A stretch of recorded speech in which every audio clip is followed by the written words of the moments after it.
What's going on, guys? It's Cliffy here. Today, I don't know what that beep was that came from my laptop. It just happened when I started pressing the controller. We've got a deep mid-wicket, so that's a bit of a pain. That is probably one of our go-to areas when things, when we don't want to go and play through the cover quite so much. So we're going to have to go and start there, keep going, rotating the strike, and putting a block in there somewhere as well, because that's what you guys wanted to see. I think it's quite strange wanting to see a block, but then we are so used to the hit. Well, I guess just the big bang and hit that we associate Cliffy with, and so it would be nice to go and just do something a little bit different. So, boom, look at that. Absolutely solid. You can't get much more of a solid block than that. They should give me some skill points for that, because that is an incredible block that we have just gone and witnessed there. Play that one away. Pick up the single. Again, rotating the strike is what you guys wanted to see. So, in the world of cricket, yeah, fair bit been going on. I know West Indies. Have West Indies gone to Sri Lanka, or is it the other way around? I think West Indies have gone to Sri Lanka because they're playing against like a President's 11 at the moment in a tour match. So that's been going on. I don't think the West Indies have been doing too well in that whatsoever. They only scored 200 against them, and I think 3 of the Sri Lankan 11, shall we say, managed to go and pick up. Probably could have taken a single there. Managed to go and pick up hundreds. So I think they were about 400 and something. Absolutely crazy. First one-dayer of the South Africa India series. I was just trying to think who they were playing there. The India-South Africa series, I should say, was last night. AB de Villiers, 100. Very good 100. He scored, I can't remember how quickly he got from one to the other, but it was a very quick transition. I think he was about 66. Yeah, I think he was 66 off 60 deliveries, and he finished up with 104 off 73. So I think he got the last 44 in 13 deliveries or something like that. It was quite quick, but he scored that. South Africa scored over 300, which was a very good chase, obviously, and the Indians just couldn't quite get there. I think in the end they lost by about 5. So that's not a bad effort. Rohit Sharma, he really stood up. I think he scored 150 exactly, I think.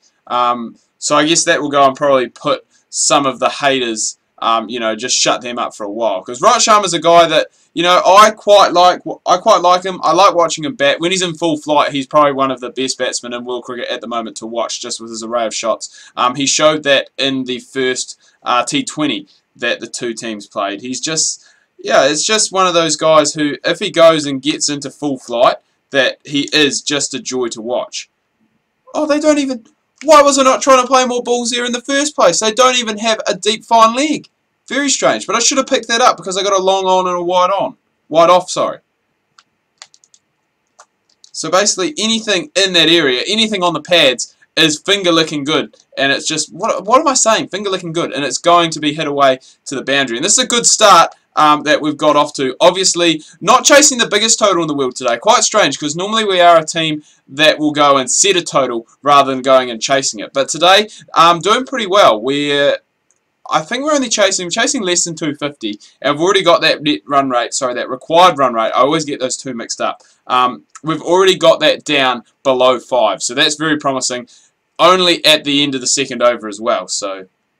And I quite like playing Otago, even though in this game I believe they have a fairly stacked side, and probably should have scored a lot more than they did. I do like playing against them, just due to the fact that I quite like their bowlers. I mean, you got Jacob Duffy, who's bowling now, who I'm not a big fan of facing. I think it's Jacob Duffy. It's either him or Ian Butler, one of the two.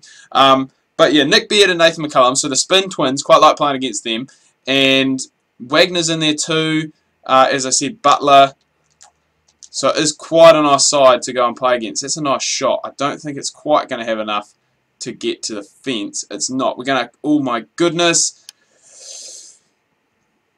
Get the running shoes on. And that was quite a scary moment. I thought we had stuffed it up there. I thought... The 3 probably was always on. I think we were just a bit slow. A nice wee chip from George Worker down the ground for 1. I don't know why I can't do that. Like, when I go and try and play an aggressive shot, it's basically always just hit to the boundary. So that's why I don't really try and do it. We've got a short... So the short cover's in there again. We've got the guys... If we can go over the top, like if we get the ball... There's one that didn't quite go to the boundary. I've just gone and contradicted myself. But the timing's still not quite there for Cliffy. And we move on to 26. Bit of a risky shot. The first one that we've played all innings, but it has come off for us. It hasn't ended that badly. And we'll just flick that one away. It's a nice shot. I was going to say could potentially come back for 2, but second to last ball of the over. We'll give the last one to George Worker because he seems to be the kind of guy, when it comes to the last over, he will go and he'll get you a boundary. I don't know what it is, but just batting with him, it seems to be something that happens quite often. So we'll see what happens. He just goes and plays that one down the ground. Easy single, but we want to keep the strike for the start of that next over. Nick Beard, remember, we took him apart last over quite comfortably, so it'll be interesting to do it again. While I think about it, while we're waiting, I haven't really mentioned it too much, but I am actually going to start streaming again from tonight. So I'll actually let you guys know a few more details when this video is coming to an end. But yes, I'm going to start streaming probably about 10:30 New Zealand time most nights, because that's roughly when I go and finish work. So it just depends what time I go and get home. But yeah, around that time roughly. It's going to be good. Go to get back into it. Can basically do it almost every night. So, Jesus, I've almost been bowled around my legs. How did I miss that one? It's a wide. Was it a wide? It was a dot ball. Bollocks, we're not going to miss out on that one. Oh, we are. We haven't timed it at all. Where's the timing gone? We were timing them real sweetly. We tried that one aggressive shot in the air, the lofted shot, and now the timing's just absolutely gone. We should be... Nick Beard is basically bowling on our pads every ball. We should just be smashing it away. That one there's a bit better. That one's going to race away to the boundary. So that is 4 more. So move on to 29 off just 15 deliveries. And we get an onside skill. That's what I want. Onside and offside skill is what I want. Play that one down the ground. Pick up the single.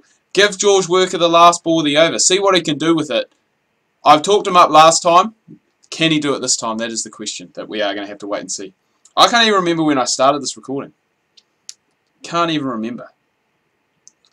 Oh.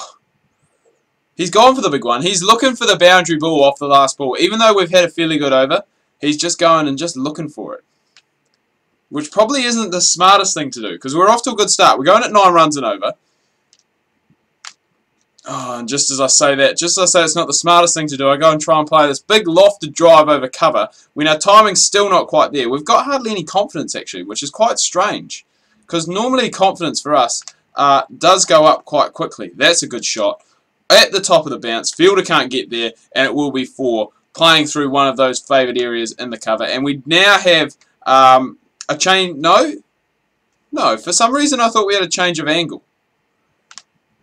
Oh! Jeez, how'd that miss? I thought we'd had a change of angle. I thought for some reason originally he was coming from the other side of the wicket, but what a good ball that was. An absolute cracker last time around. We'll play that one down, come back for the second.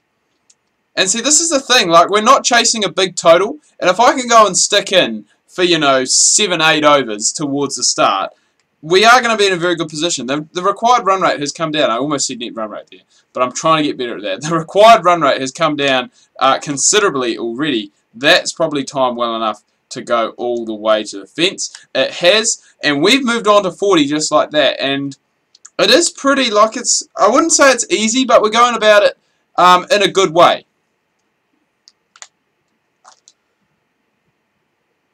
Cut that off. Cut it off. Cut it off. Cut it off. Good fielding. You wouldn't normally hear that from a batting team. When it's about to go for a boundary and you... Well, I guess it depends on what grade of cricket you're playing, but you don't often hear that. You don't often hear a fielding side say, oh, well done. Good field. Sorry, a batting side. Oh, is that going to have enough? Is that going to have enough? It is going to have enough. There we go. So there's another 6. Taking on the spinner. I actually wanted that to, well, I don't know what I really wanted to do with that. There we go. Beautiful. We've finally got that glide going, and that is our 50. So a 6 and then a 4 of the first 2 balls of Nick Beard's over. That brings up our 50. Brings the required run rate is down. Big. Oh, no. What am I doing? Why do I always do that? I always do stupid stuff. I get into a good vein of form, I'm playing well, and then I go and, like, I'm just trying to, in the end I'm just trying to run that down, but I don't get the ball that I want. And so I just play it in the air, and we get caught out on the boundary by big Didger Jesse Ryder. Unbelievable. Unbelievable. I hope I've done enough, though, to get the boys up and over the line. Remember, we are only chasing about 250. And, ooh. Bit of a scare there in the middle with the middle to lower water, really struggling a little bit. Tommy Latham standing up. He gets man of the match for his 101 not out off 72. Not quite as good as AB de Villiers, but I'm sure it was a very crucial knock nonetheless. Wizards win. That's what we need. We haven't had many wins this season, so hopefully we can go and start to climb up the one-day leaderboard. Anyway, guys, I'm going to wrap this video up here. Do hope you've enjoyed. If you have, please remember to leave a like. If you are new, please do subscribe. Make sure you check out my Facebook and Twitter. Links to that can be found down below in the description. Hope you guys have a good weekend. Hope you had a good start to your week. Make sure you tune in tomorrow. Rugby League Live. Be a pro. Make sure you do not miss that.